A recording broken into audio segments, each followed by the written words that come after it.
8 classes when I was in law school, got 3 in my last semester. I'm going to share with you 3 tips to, more like 3 habits for you to build in law school throughout the semester so you can get good grades.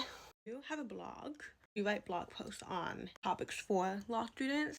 This is one of them. You can check it out in the law school to Lawyer Hub on my blog, lawandbody.com.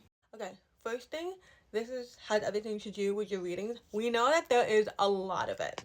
The one thing that I have found that makes my life so much easier is actually getting a preview into my readings before I start the hundreds of pages of reading.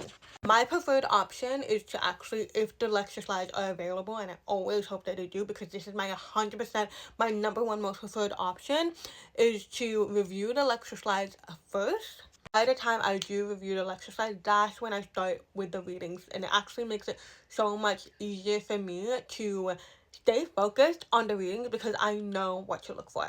Second thing has everything to do with your lectures, but lectures are not made for you to make a transcript.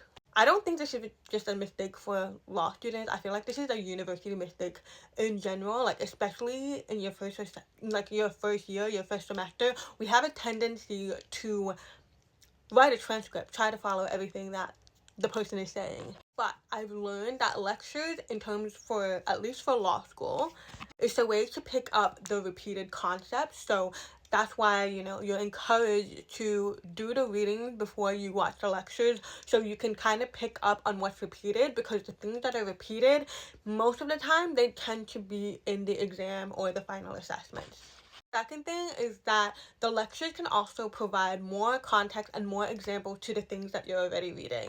For example, in the readings, you may be reading about a certain principle, but in the lecture, you learn about so many different examples that can help you understand that principle better. So it's not necessarily things that you have read in a textbook, but they are examples that will help you understand the thing better.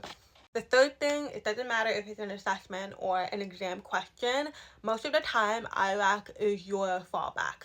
What I mean by this is that it doesn't matter how you're answering the question. It's so important that when you do answer the question, you're going to answer it with the relevant law, case law, or legislation. I know that when I do feel really stuck, IRAC is what I do come back to. Really during the times when I just have this mind blank and all of that, just having like the IRAC structure right in front of me, filling it out, it helps me put more thoughts together in terms of the exam question, the exam answer that I actually want to write.